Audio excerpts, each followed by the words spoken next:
రాష్ట్ర వ్యాప్తంగా వైఎస్ఆర్సీపీ శ్రేణులే లక్ష్యంగా టీడీపీ దాడులకు తెగబడుతుంది. ఈరోజు విజయవాడలో వైఎస్ఆర్సీపీ వాణిజ్య విభాగం రాష్ట్ర అధ్యక్షుడిని సైతం దాడి చేసిన పరిస్థితి. ప్రస్తుతం ఆయన హాస్పిటల్లో ట్రీట్మెంట్ తీసుకున్నారు. ఇదే అంశంతో మనతో మాట్లాడడానికి మాజీ మంత్రి వెల్లంపల్లి శ్రీనివాస్ ఉన్నారు. ఆయనతో మాట్లాడడం. సార్, ఎలా చూస్తారు? వైసీపీ శ్రేణులే టార్గెట్గా దాడులు జరుగుతున్నాయి. కూటమి అధికారంలోకి ఎప్పుడైతే వచ్చిందో అప్పటి నుంచి కూడా ఈ దాడులు పెరిగిన పరిస్థితి. ఈరోజు వాణిజ్య విభాగం రాష్ట్ర అధ్యక్షుని సైతం ఆయనపై దాడి చేసి గాయపరిచిన పరిస్థితి చాలా దారుణం అండి.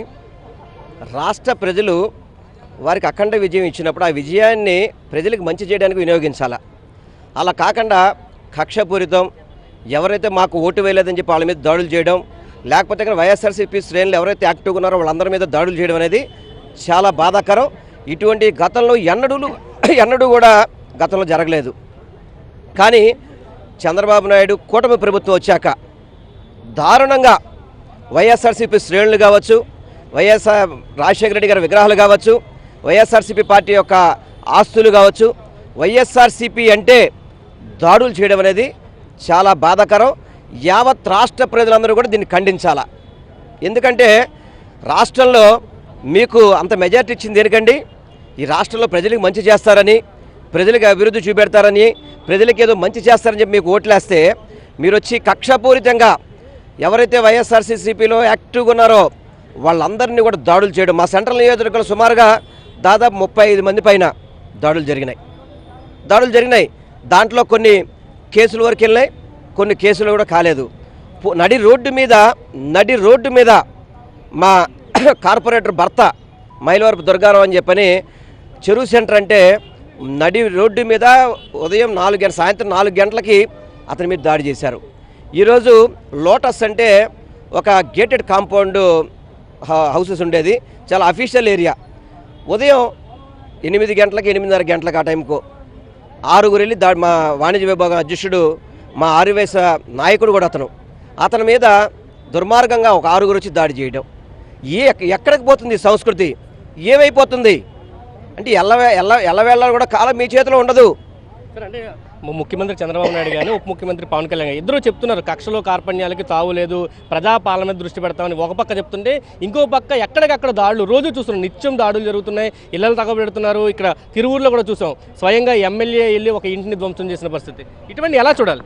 నేను ఒకటే చెప్తున్నాను, ఒక పక్కేమో మీడియా ద్వారా దాడుల్ని ఆపండి అని చెప్తున్నారు, వెనక నుంచి రెడ్ బుక్ అని మీకు 12 కేసులు 13 కేసులు ఉంటాయి కానీ పదవులు ఇవ్వని చెప్పని ఇటువంటి తరుణంలోనే తెలుగుదేశం శ్రేణులు చేస్తున్నారు. నేను మొన్న కూడా చెప్పాను, పవన్ కళ్యాణ్ గారు మొదటి స్పీచ్ బాగా మాట్లాడారని. మరి ఇన్ని దాడులు జరుగుతుంటే పవన్ కళ్యాణ్ గారు ఎందుకు స్పందించట్లేదు? డిప్యూటీ సీఎంగా ఎందుకు స్పందించట్లేదు? మీరు ఈ దాడులకి మీరు బాధ్యత తీసుకోరా? అంటే 6 వయసులు అంటే చులకలా మీకు? మా వాణిజ్య విభాగ అధ్యక్షుడు వచ్చి 6 వయసుడు. ఆ విధంగా అతని మీద దాడులు జరుగుతుంటే ఒక పక్కేమో పొట్టి శ్రీరాములు గారిని పొగుడుతుంటారు, ఒక పక్క వయసుల మీద దెబ్బలు తెస్తుంటారు. అదేవిధంగా మిగతా కమ్యూనిటీలు కూడా ఎవరిని కూడా వైఎస్ఆర్సీపీ పార్టీ శ్రేణులు అంటే చాలు వాళ్ళని ఏదో విధంగా భయభ్రాంతులు చేయడానికి ప్రయత్నం చేస్తారు. తప్పకుండా మా వైఎస్ఆర్సీపీ పార్టీ నాయకులందరూ కూడా ఏకీకృతమయ్యి ఏదైతే దాడులు చేస్తారో వాటిని తిప్పుకొట్టే రోజులు దగ్గరలో ఉన్నాయి. దయచేసి నేను ఒక్కడే చెప్తున్నా, సెంట్రల్ నియోజకవర్గంలో బోండోమా అనే వ్యక్తి నీచంగా ప్రవర్తిస్తున్నాడు. ప్రతి ఒక్కరిని కూడా దారుణంగా భయపెడుతున్నాడు. నువ్వు గెలిచినప్పుడు నియోజకవర్గం అభివృద్ధి చేయి, అంతే తప్ప పిచ్చిగా కనుక నువ్వు ఇదే కరెక్ట్ అనుకుంటే కనుక దీనికి గట్టిగా కూడా మేము సమాధానం చెప్తాం. సరే అండి, వైఎస్ఆర్సీపీ కార్యకర్తలు నాయకులే లక్ష్యంగా దాడులు జరుగుతుంది. ఎటువంటి భరోసా ఇవ్వబోతున్నారు పార్టీ కార్యకర్తలకు కానీ నాయకులు కానీ? అంటే వీళ్ళందరికీ కూడా వైఎస్ఆర్సీపీ పార్టీ జగన్మోహన్ రెడ్డి గారు మనం 40% ఓట్లు వచ్చినా చాలా స్ట్రాంగ్గా ఉన్నారని భయం ఉంది. ఆ భయంలో వీళ్ళందరినీ కానీ తెప్పించేస్తే జగన్మోహన్ రెడ్డి గారి యొక్క ఓటింగ్ శాతం పడిపోతుందని చెప్పని ఒక ఆలోచన, దిక్కుమాల ఆలోచన. కానీ పేద ప్రజల గుండెల్లో చిరస్థాయిగా నిలిచిన పైన అయితే వైఎస్ రాజశేఖర రెడ్డి గారు, ఆ తర్వాత జగన్మోహన్ రెడ్డి గారు. వాటిని మీరు ఎన్ని దాడులు చేసినా కానీ వాళ్ళు దాడులను స్వీకరిస్తారు తప్ప మీ యొక్క దానికి భయపడే పరిస్థితి లేదు. నేను ఒక్కటే చెప్తున్నాను, మీరు కనుక దాడులు ఆపపోతే ప్రతి దాడులకు కనుక మేము పూనుకుంటే మీరు ఎవరు కూడా తట్టుకోలేరు. దయచేసి దాడులు ఆపండి. ఇప్పటి వరకు కూడా శాంతియుతంగా మేము, ఎందుకంటే ఒక 4 రోజుల పరిపాలన వాళ్ళకి అవకాశం ఇద్దామని చెప్పి ఊరుకున్నాం. కానీ ఆ అవకాశాన్ని మీరు సద్వినియోగం చేయకుండా దుర్వినియోగం చేస్తారు. తప్పకుండా ప్రతి దాడులకి ఇది సరైన సమయం కాదు, మీరు గుర్తుపెట్టుకోండి.